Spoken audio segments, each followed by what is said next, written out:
The opening scene shows that in 1943, over 7,000 Spaniards crossed the Gate of Mauthausen, an impenetrable complex of a large group of German concentration camps in Austria. They came from fighting Hitler, along with the French. They came from the misery and hunger of the refugee camps. They came from losing a civil war. After being arrested by German troops, Serrano Suner, a Francoist minister, took their nationality away. To the Francoists, they were not even Spaniards. The Nazis could do with them whatever they wanted. As the Spaniards enter the facility for the first time, they are stripped of their belongings, shaved their hair, and ordered to line up naked outside in the snow. They meet with the capos convicts assigned by the SS guards to supervise forced labor or carry out administrative tasks. They are distinguished with the green triangle on their uniforms. The cruel men take whatever they want and do whatever they please for their Nazi captors. In the courtyard, many new inmates appear malnourished and frail while being photographed, having already been subjected to hard work and torture for many months in other prison camps. The warden of Mauthausen, Paul Ricken, stages the whole thing for Franzi Rice, commandant of the base. He arrives to choose a few inmates and load them in the truck for his purpose. The others left behind are given a blue triangle patch to identify them as forced laborers or immigrants. Afterwards, all of them are asked to register at the Erkennungsdienst Identification Service Department, including a young boy, Anselmo, whose limping father was taken by Zieres. Coincidentally, this is the department where fellow inmate Francesc Boix is assigned as a photographer, with Valbuena helping him. As a former Catalan, he was earmarked and given a triangular patch with an S emblazoned. As a young prisoner enters, he becomes friendly with him and offers to replace the patch with one like his. He lies about his father being treated well at a Gusen subcamp by the nurses at the infirmary. The boy feels hopeful as he registers his name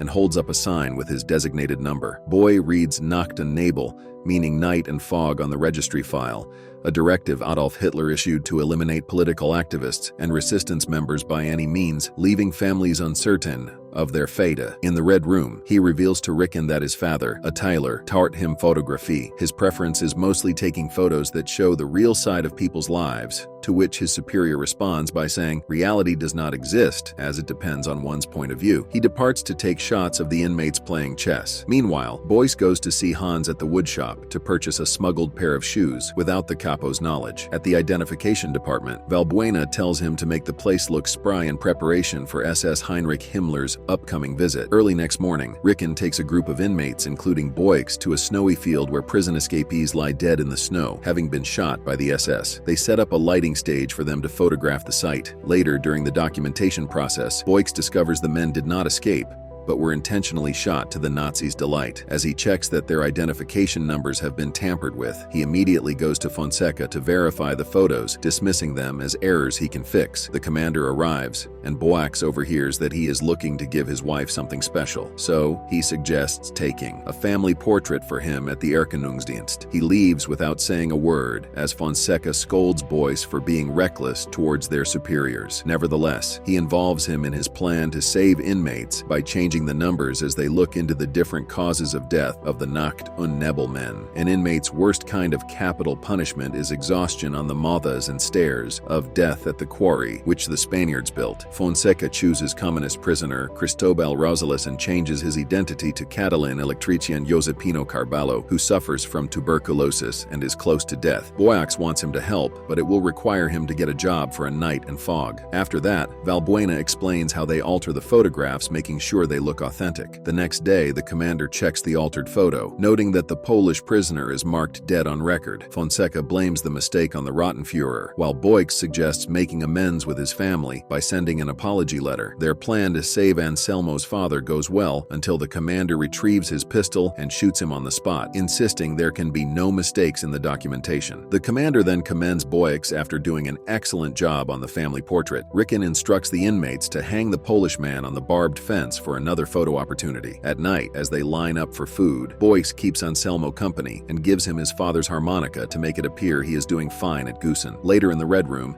He examines the newly processed photos and quickly hides them at the back of a drawer. Another day goes by, and he continues photographing the events in Mauthausen, such as transporting new inmates to Gusen and the German officials examining the quarry. After that, in the bunkhouse, he and the inmates find out in a radio broadcast that the Third Reich has lost against the Soviet army in the Battle of Stalingrad. Although the news overjoys everyone, Fonseca warns Boix that their Nazi captors could do much worse in the camp now that they are defeated. Boix runs back to their Erkennungsdienst, only for Ricken to instruct him to burn all the documents in the office, including the dossier about Himmler's visit. As Valbuena takes out a whole drawer of files, he discovers the hidden folder, and Boix tells him that they must keep some evidence of their cruelty in the camp. They ultimately decide on hiding the negatives, while everything else is thrown into the furnace to be burnt, along with all the corpses from A Night in Fog. Ricken decides to reward Boix for his efforts by letting him have sex with a female prisoner, Dolores. As he finishes, he catches a glimpse of a manuscript for the Spanish-language play, Life is a Dream, and realizes the woman is a Spaniard. She instructs him to keep the information to himself as they are secretly photographed from outside the room. Later, he sees Ricken waiting for him to let him know this will be his reward every time he performs well in the camp. Back at the bunkhouse, he lets Fonseca in on the scheme and tells him to hide the negatives in different places to avoid the risk of getting caught. He finds a few other inmates like El Lajias to join in on the plan. On the other hand, Dolores shares her story with Boix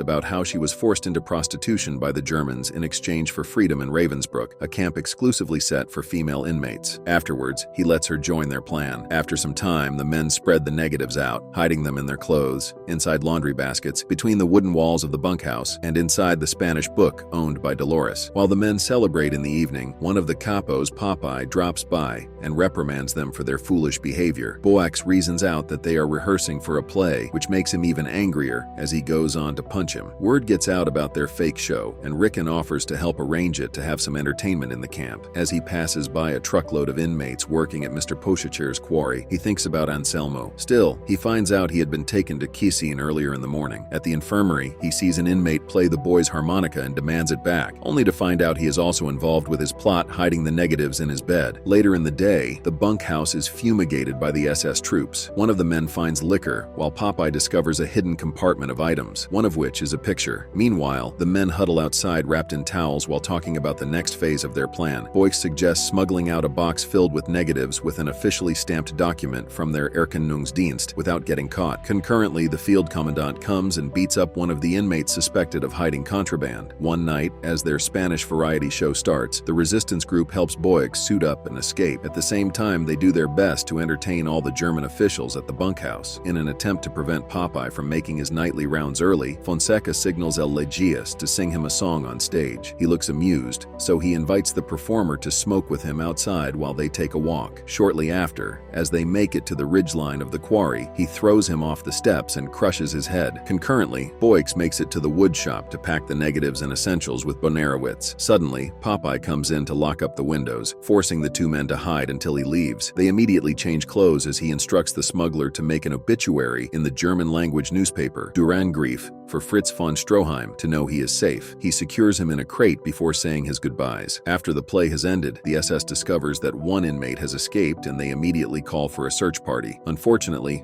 Boix fails to see any obituaries of Fritz von Stroheim as days pass. He walks in on Ricken, who is photographing diminutive prisoner Alexander Catan, and includes him in the photo. After that, while examining some negatives, he is taken by SS to Zierreis's estate to be a photographer for the director's son's 10th birthday celebration. He sees other inmates take on different roles at the party, including Anselmo serving food and drinks. As he finishes a photo opportunity for the director, he chats up Mr. Pochacher and persuades him to take Anselmo in as a quarry worker, to which he agrees. He later tells the boy the excellent news, while asking for help, but he declines. In the evening, the birthday boy receives a pistol from his father and proceeds to play with it. Everyone at the party then gathers outside to watch Zierreis teach his son to shoot a target as they pretend to go on a hunt. However, to the guest horror, the director helps him pull the trigger on one of the servants, killing him instantly. He then instructs him to shoot Anselmo, but the boy begins to tremble in fear as Mr. Pochacher begs him to stop. Enraged, Zierreis decides to shoot another servant to spare Anselmo. As the young prisoner is taken away, Boix Boyks hides the negatives in his pocket after being welcomed into the kind tycoon's home. He keeps the negatives under his pillow despite being seen by the old Austrian caretaker. A boy named Perez befriends him immediately and invites him to play cards. The following morning, the resistance group discovers their plan has failed as director Summaries brings out a brutally beaten Bonarowitz to be parroted all over the camp as punishment for his desertion. He is tied to a sign, which reads "All birds are in the nest." He is shortly hanged to death in front of everyone. At this point, Boyce has had enough and furiously confronts Ricken in the Red Room to call him out for his voyeurism instead of saving prisoners in the camp. His superior then holds him at gunpoint, but he overpowers him while destroying everything in the room. As he chokes him on the floor, soldiers get to him and throw him in jail. Afterwards, he hides the negatives behind the pipelines in his cell. Later, he is tied and beaten senselessly by the commander as Ricken and Summaries discuss how to recover the stolen evidence. After refusing to give up information,